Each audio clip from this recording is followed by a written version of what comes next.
Saudara, pada hari ini kembali kita akan sama-sama mempelajari firman Tuhan.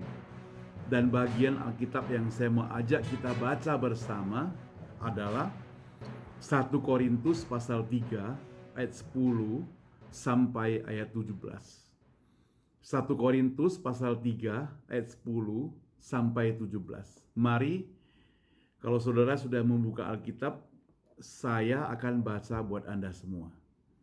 Dasar dan bangunan. Sesuai dengan kasih karunia Allah yang dianugerahkan kepadaku, aku sebagai seorang ahli bangunan yang cakap telah meletakkan dasar dan orang lain membangun terus di atasnya. Tetapi tiap-tiap orang harus memperhatikan bagaimana ia harus membangun di atasnya. Karena tidak ada seorang pun yang dapat meletakkan dasar yang lain daripada dasar yang telah diletakkan, yaitu Yesus Kristus. Entahkah orang membangun di atas dasar ini dengan emas, perak, batu permata, kayu, rumput kering, ataupun jerami. Sekali kelak pekerjaan masing-masing orang akan nampak. Karena hari Tuhan akan menyatakannya, sebab ia akan nampak dengan api dan bagaimana pekerjaan masing-masing orang itu akan diuji oleh api itu. Ayat 14. Jika pekerjaan yang dibangun seorang tahan uji, ia akan mendapat upah. Jika pekerjaannya terbakar, ia akan menderita kerugian, tapi ia sendiri akan diselamatkan, tetapi seperti dari dalam api. Ayat 16, tidak tahukah kamu bahwa kamu adalah bait Allah dan bahwa roh Allah diam di dalam kamu? Ayat 17, jika ada orang yang membinasakan bait Allah, maka Allah akan membinasakan dia. Sebab bait Allah adalah kudus dan bait Allah itu ialah kamu. Kita berdoa.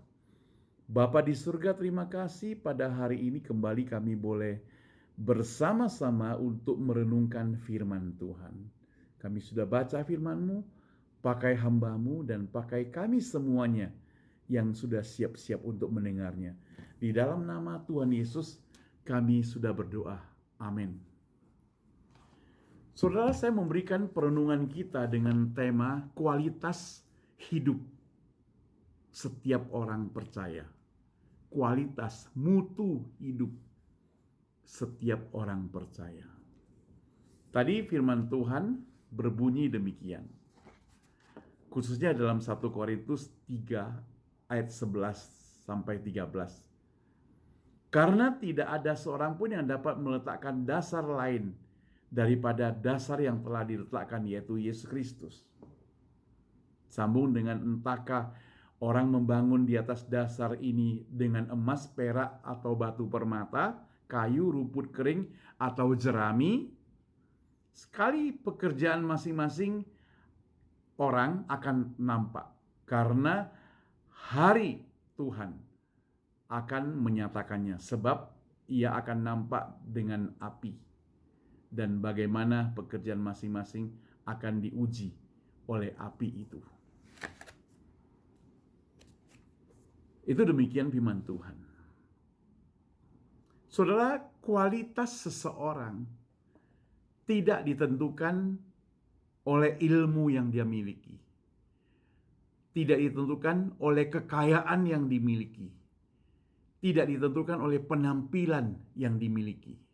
Tetapi kualitas seseorang ditentukan oleh hati yang dimiliki. Kita lanjutkan.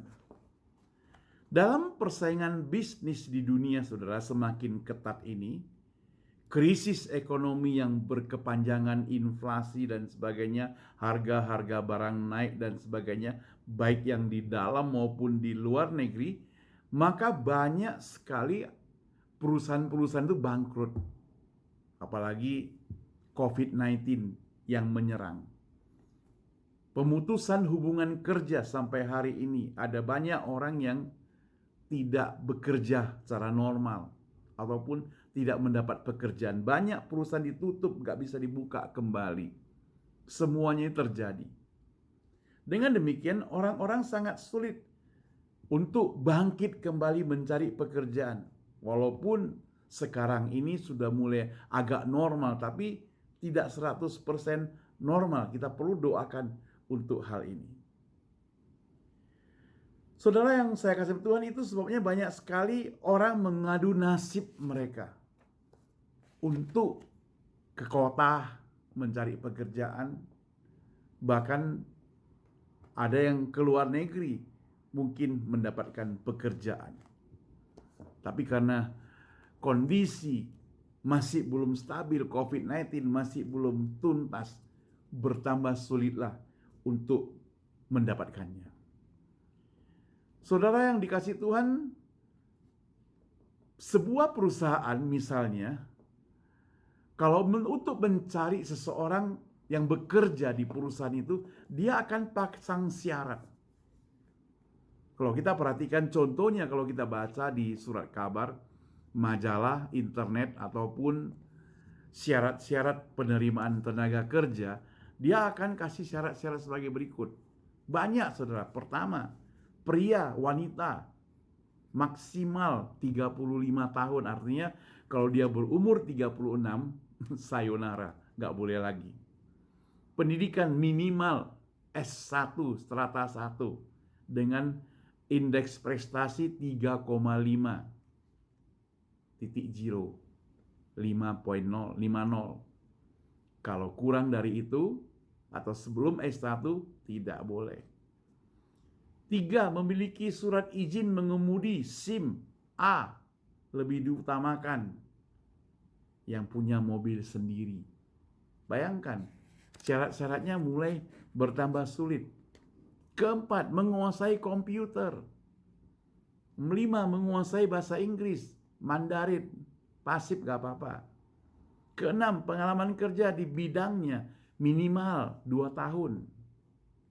7, bersedia ditempatkan di seluruh wilayah Indonesia. Lebih, ada perpisahan nanti. 8, memiliki penampilan menarik, mampu berkomunikasi dengan baik. 9, memiliki latar belakang hidup yang baik, sopan santun. Jadi diperhatikan juga ini. 10, bersedia mengikuti tes untuk diseleksi. Dan ada catatan notabene NB, hanya pelamar yang memenuhi semua kualifikasi saja yang akan diundang untuk mengikuti seleksi. Hanya itu. Nah, saudara, betapa sulitnya bukan? Betapa parahnya bukan? Tidak gampang bukan? Untuk mendapatkan pekerjaan. Nah, saudara yang dikasih Tuhan, bagaimana dengan orang yang mau bersama-sama dengan Tuhan menjadi rekan kerja? Tentu kualitasnya itu lebih tinggi, kita sama-sama tahu. Itu sebabnya maka hari ini kita akan pelajari apa syaratnya. Supaya kita menjadi manusia yang berkualitas. Rupanya manusia di dunia ini ada yang tidak berkualitas, saudara. Maka kita perlu menjadi manusia yang berkualitas. Adapun saya mencatat, saudara, ada 4 syarat yang perlu dan sangat perlu dipentingkan, diperhatikan supaya kita boleh menjadi manusia yang berkualitas. Yang pertama, dari Alkitab yang kita baca tadi, dia harus dibangun di atas dasar yang tepat.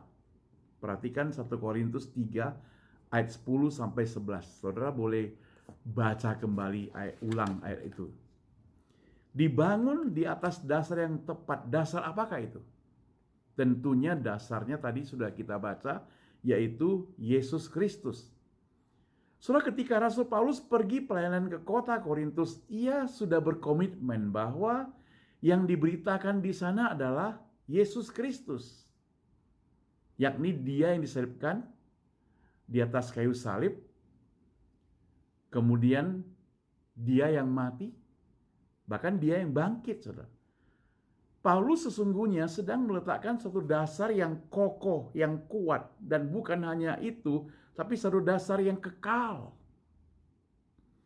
Selama lebih dari 30 tahun, saya menjadi orang percaya. Saya menjadi sering kali melihat anak-anak Tuhan berusaha meletakkan dasar di dalam kehidupan menjadi orang percaya. Dasar itu tidak gampang. Karena perlu dasar yang berdasarkan Yesus Kristus. Di gereja kita datang bukan hanya sekedar semangat mau melayani. Bukan hanya sekedar saya suka nyanyi. Bukan hanya sekedar saya pintar menjaga anak. Saya pintar memasak. Saya punya mobil, saya bisa jemput-jemput orang. Bukan hanya sekedar itu. Kalau hanya sekedar itu saja, orang lain di luar sana bisa. Saya pernah bertemu di sebuah rumah sakit di kota Surabaya. Ada sekelompok ibu-ibu. Mereka sedang berkumpul di lift. Kita mau naik sama-sama di lift. Ibu-ibu itu ada tanda nama di dadanya itu. Ibu itu adalah bagian pembesukan. Jadi kerja ibu-ibu itu adalah membesuk. Membesuk orang-orang yang sakit. Dan hebatnya mereka setiap hari membesuk. Jadi kalau ada jam pembesukan mereka datang. Baik pagi maupun sore. Setiap hari kecuali hari Minggu. Lalu saya mencoba ingin tahu kenapa orang ini begitu semangat, satu kelompok ibu itu. Akhirnya saya temukan jawabannya. Jawabannya adalah ibu-ibu tersebut dibayar tiap bulan. Jadi pekerjaannya itu adalah membesuk. Saudara, membesuk itu melayani. Kalau itu sudah menjadi pekerjaan kita, ceritanya sudah lain. Beda dengan kita melayani dengan sukarela. Kalau melayani dengan sukarela bisa dengan hati. Kalau sudah jadi pekerjaan, itu bisa tidak dengan hati. Yang penting dia memenuhi jadwalnya. Ya mudah-mudahanlah ibu-ibu yang dulu saya ketemu itu, mereka melayani dalam hati. Ada hati untuk mengasihi. Ada dasar, yaitu Yesus Kristus. Sekali lagi saudara, dasar itu sangat penting. Sebab dasar itu dasar dari suatu bangunan itu sangat menentukan. Menentukan kekuatan bangunan tersebut. Di Amerika, saudara, kalau kita perhatikan dinding-dinding ini semuanya itu bukan dari batu. Kebanyakan dari papan, itu belakang memang sebagian dari batu, tapi banyakan itu papan. Kenapa? Terutama di California, saya ada di San Francisco.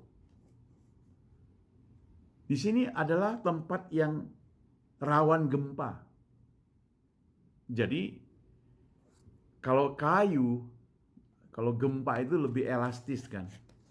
Dan menurut yang saya tahu dari satu orang teman yang dia itu insinyur pembangunan rumah, dia katakan dasar dari rumah yang dibangun itu juga beda ya.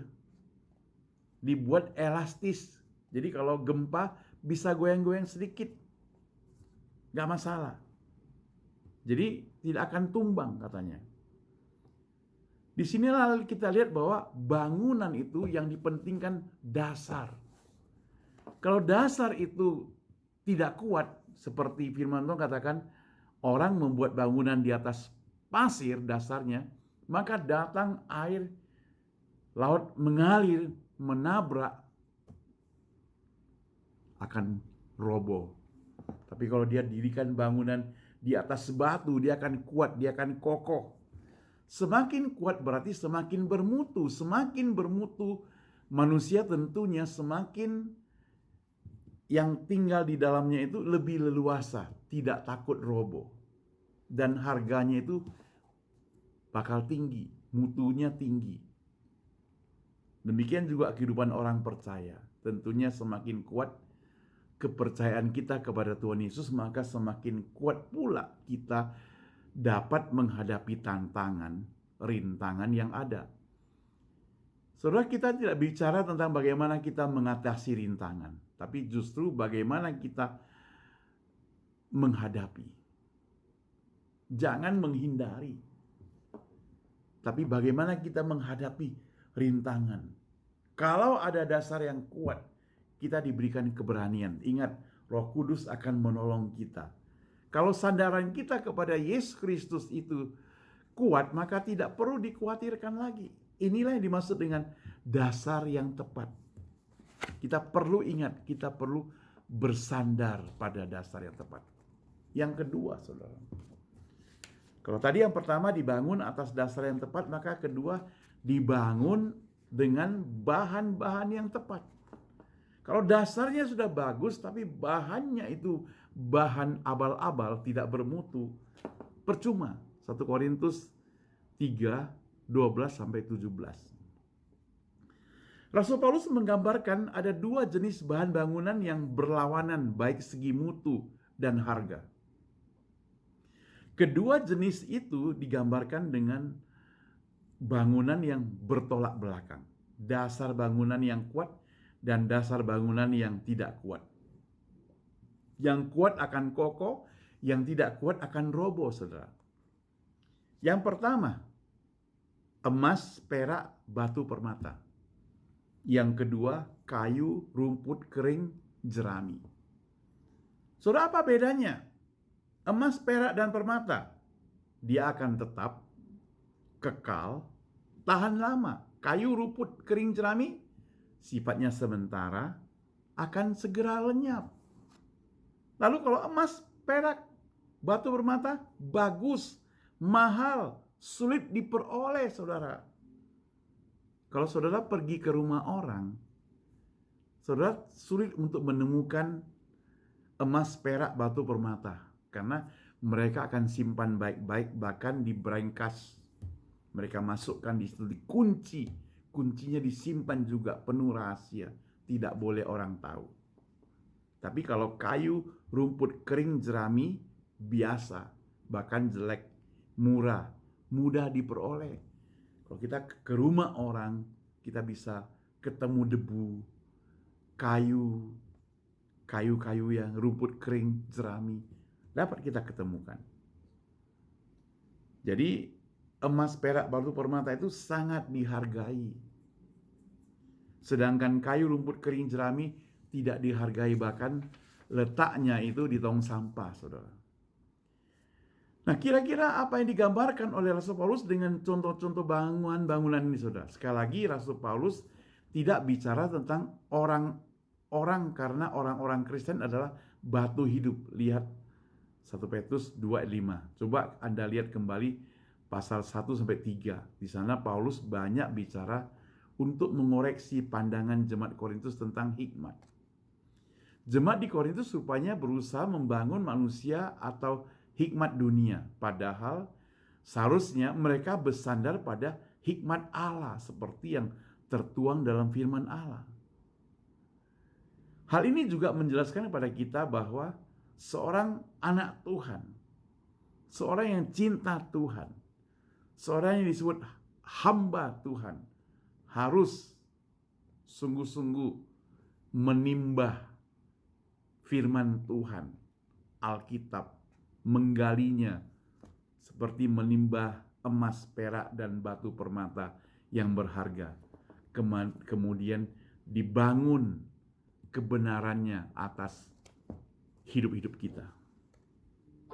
Bukan yang sifatnya jerami, yang kalau ada kesulitan sedikit angin kencang sudah terbang.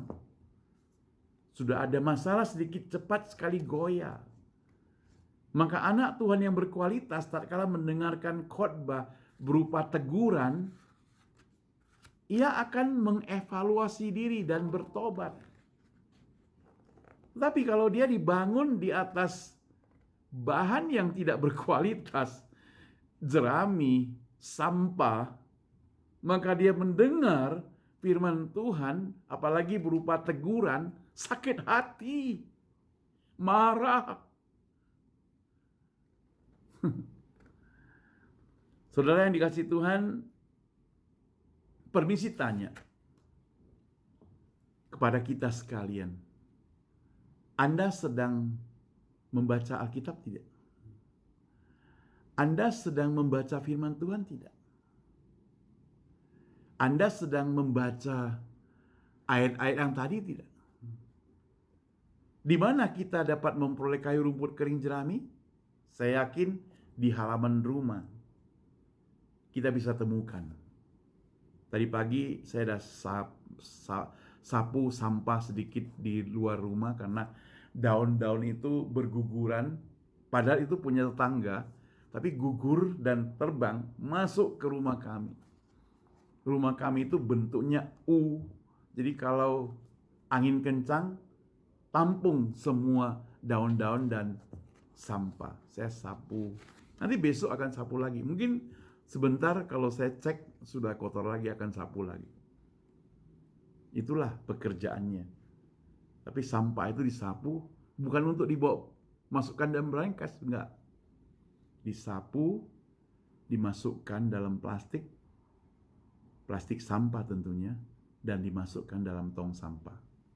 Tetapi kalau emas permata kita hitung, kita kumpulkan, masukkan dalam berangkas, itu kita begitu hargai.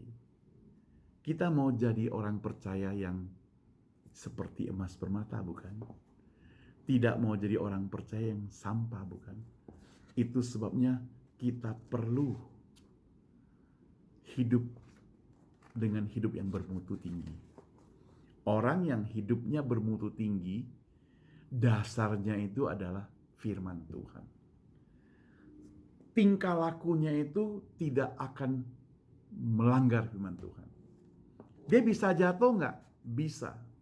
Tapi ingat, firman Tuhan katakan, orang yang cinta kepada Tuhan, orang yang setia kepada Tuhan, bisa jatuh, tapi tidak tergeletak, saudara. Yang ketiga,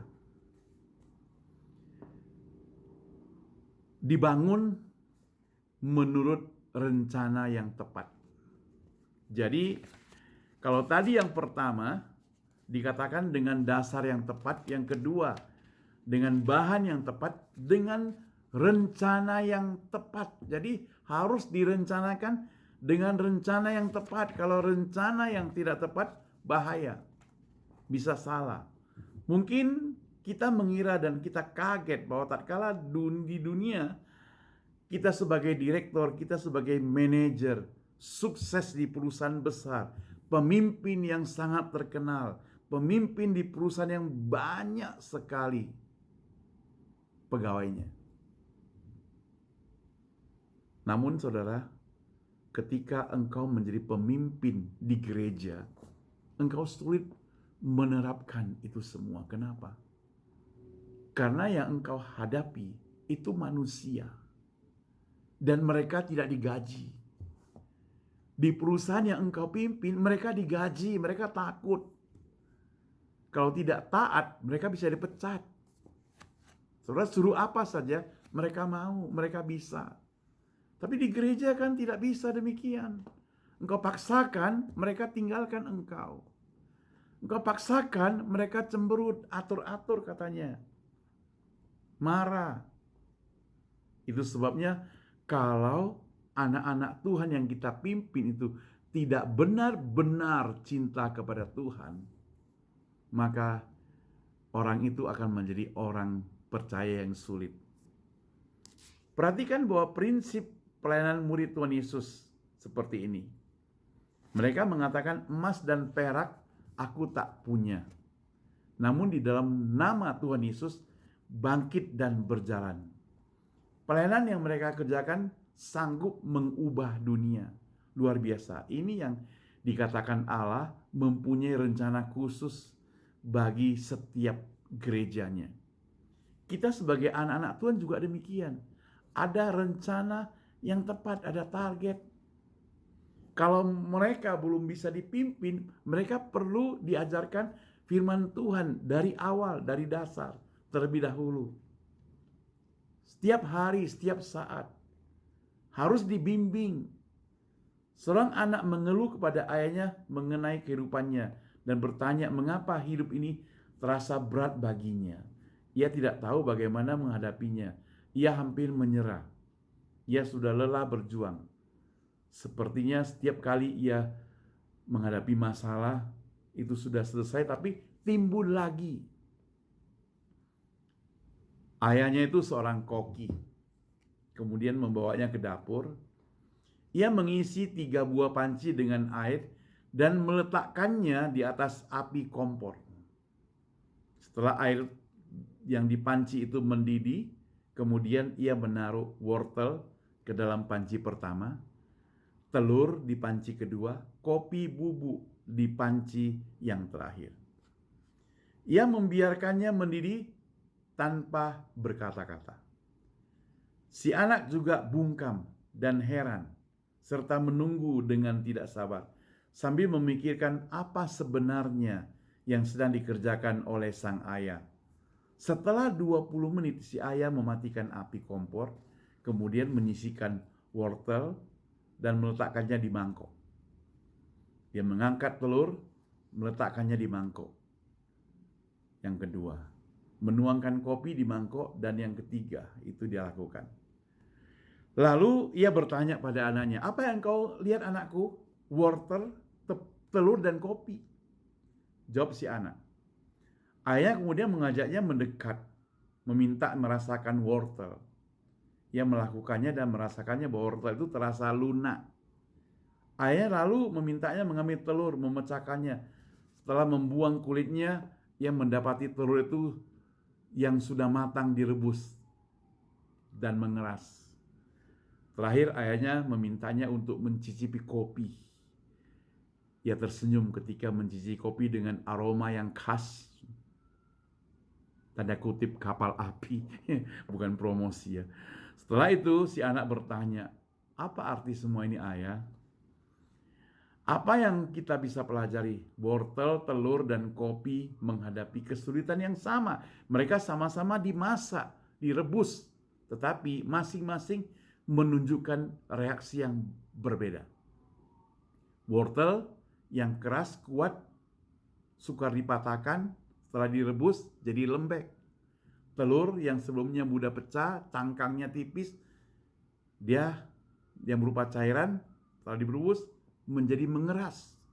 Sedangkan bubuk kopi mengalami perubahan yang unik setelah berada dalam rebusan air. Bubuk kopi berubah, mengubah, dan menjadi dampak di air tersebut. Air itu jadi kopi. Saat kesulitan datang, kita bukan menjadi lembek.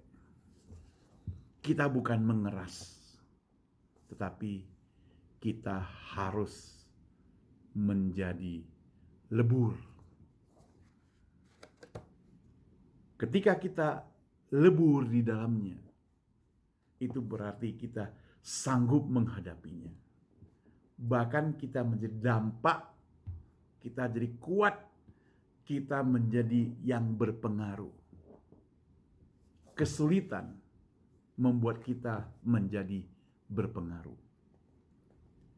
Yang keempat, saudara, kalau tadi yang ketiga dikatakan dengan rencana yang tepat, kemudian yang keempat dengan motivasi yang tepat juga, saudara. Motivasi yang tepat ialah membangun anak-anak Tuhan bagi kemuliaan Allah. Itu motivasi utamanya. Jemaat di Korintus supaya terlanjur memuliakan manusia. Jelas ini motivasi yang salah. Mereka membandingkan manusia, akibatnya bisa terjadi permusuhan. Bela yang satu, tidak bela yang lain. Seandainya hanya Allah yang dimuliakan, maka kita tidak bela siapa-siapa, hanya Allah yang dimuliakan. Itu sebabnya tidak usah berpihak kepada Paulus, tidak usah berpihak kepada Apolos, pihaknya kepada Tuhan. Karena pekerjaan Tuhan. Kita hidup untuk Tuhan. Kualitas kehidupan kita adalah kualitas untuk Tuhan. Saudara yang dikasihi Tuhan, firman Tuhan ingatkan pada kita bahwa kalau motivasi kehidupan kita itu benar, maka kita akan menjadi manusia yang benar. Tidak akan dicurigai.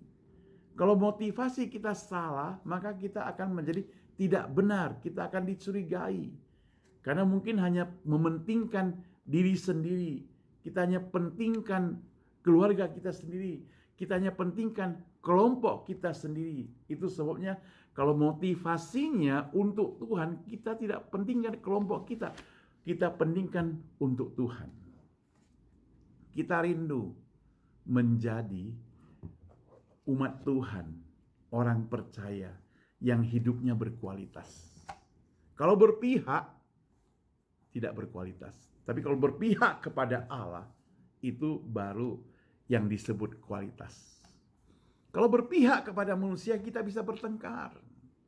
Ketika kita bertengkar, kita mempermalukan hidup orang percaya. Saudara, kita semua tentu rindu menjadi orang percaya yang berkualitas, bukan? Saya dan engkau. Mari, ketika kita diberi kesempatan kita untuk hidup di dunia ini, marilah kita hidup dengan hidup yang benar-benar bersandarkan kepada Kristus Yesus, supaya hidup kita itu berkualitas. Ketika kita bersandar kepada uang, ketika kita bersandar kepada pengetahuan, ketika kita bersandar kepada jabatan, maka kita tidak berkualitas. Sebab waktu kita bersandar pada manusia, pada uang, pada jabatan, kita akan pilih-pilih kasih. Kita akan menjadi membela kelompok satu dengan yang lain. Kita takut rugi. Tapi kalau kita berfokus hidup kita kepada Tuhan, kita tidak takut rugi. Karena Tuhan tidak pernah merugikan kita. Kita berdoa. Bapa di surga, tolong kami Tuhan supaya kami mau hidup ini tidak sia-sia. Supaya hidup kami menjadi hidup yang berkualitas, yang bermutu tinggi. Supaya hidup kami hidup yang memuliakan Tuhan, bukan memuliakan diri sendiri. Bukan karena jabatan, bukan karena pengetahuan, bukan karena kami merasa diri hebat, tapi karena Tuhan Allah yang hebat. Dengar doa kami. Di dalam nama Tuhan Yesus saya berdoa. Amin.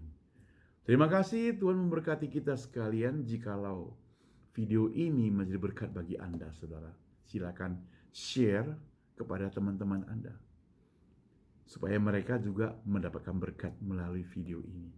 Terima kasih, Tuhan Yesus memberkati Anda semua.